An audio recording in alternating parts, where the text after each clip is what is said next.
I do believe Joe Biden has character and he has values.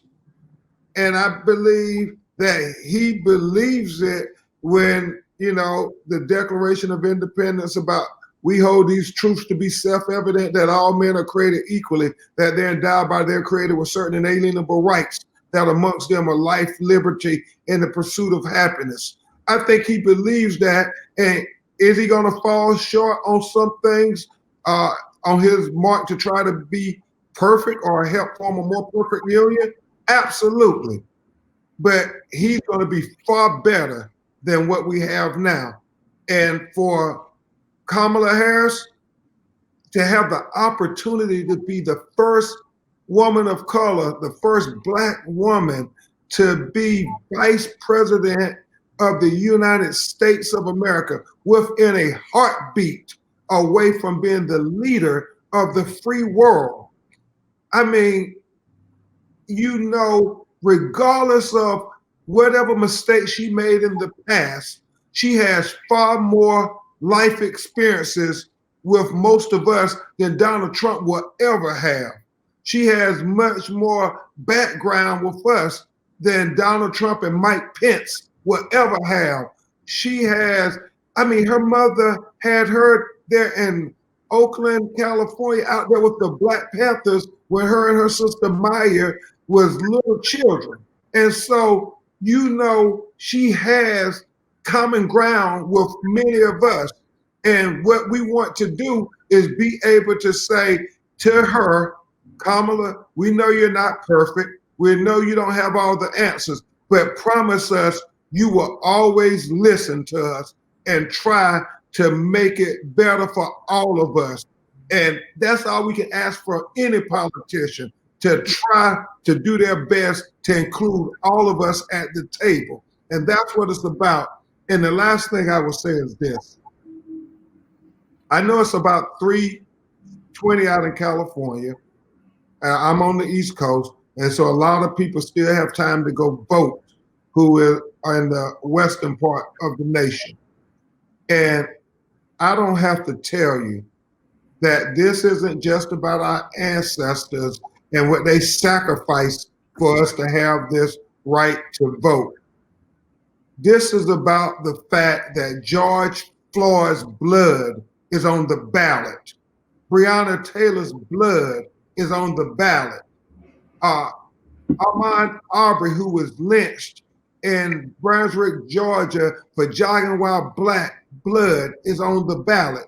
Jacob Blake, who was shot 7 times in Kenosha, Wisconsin, while he was trying to get away from the police, not posing a threat or violence to them, and they shot him 7 times in front of his 3 young sons, ages 8 years old, 5 years old, and 3 years old. Who knows what psychological problems those babies are going to have after watching the police shoot and paralyze their father, when a young white man who 48 hours later came in Kenosha, Wisconsin, shot 3 people, killing 2 of them, and literally with the assault weapon around his neck, walked down the street past several policemen, several National Guards. Nobody shot him in the back 7 times. Nobody killed him. Aida, he got to his home in another state uninjured. And when you think about the 2 justice systems that exist in America, one for Black America and one for white America,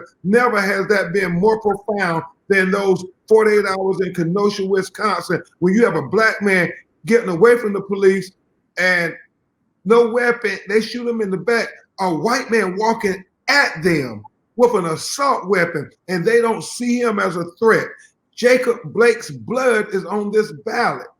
Trayvon Martin, killed in Sanford, Florida, with a bag of Skittles and iced tea, is on the ballot.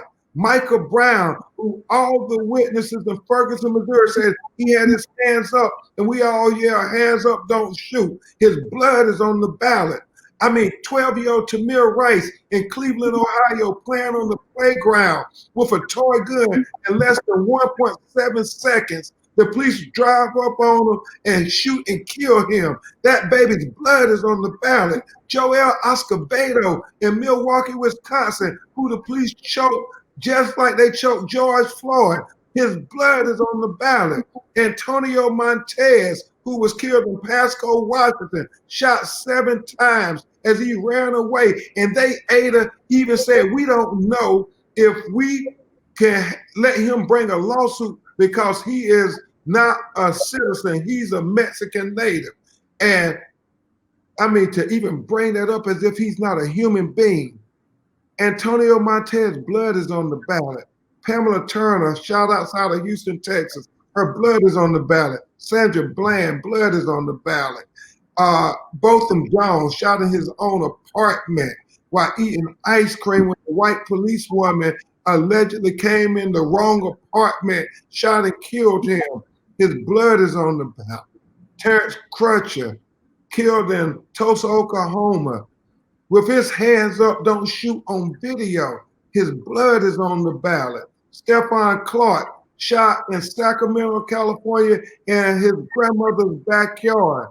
He had a cell phone. His blood is on the ballot. Joseph Richardson, shot in a hotel room, butt naked, and they said he had a weapon. His blood is on the ballot. Eric Gardner, the first I Can't Breathe case, Staten Island, New York. His family never got their day in court. His blood is on the ballot. And Aida, literally, the list can go on and on and on, back to Emmett Till from Money, Mississippi, who was lynched for looking at a white woman. His blood is on the ballot. So, brothers and sisters, if you want a reason to vote, we're not talking about for your ancestors. We're talking about for your children, for their future. I mean, their very life may be at stake when you see the kind of people in the Department of Justice. This president, blood is on the ballot. We can never, ever let them say that what they're doing to our young people in the courtrooms in America, giving them these trumped up felony convictions every day of the week and twice on Friday, killing us softly, that we condone that. And when we don't vote, that's what you're doing. And as Vanessa said, it's not just for the president, but it's down ballot, because that prosecutor is going to decide in your community who goes to jail and who does not go to jail. So when they keep sending every little black and brown person to prison, locking them up and throwing away the key, even though they have no evidence at all, and you can have a video with the police shooting little black boys in the back, earthquake, but yet they come up with these technical reasons and say, well, it was legal. We all have to remember what Martin Luther King said in the letter from the Birmingham jail. Just because they tell us it's legal, that doesn't make it right. Everything that Hitler did to the Jews in Germany was legal. That didn't make it right. Slavery was legal. That didn't make it right. Segregation was legal. That didn't make it right.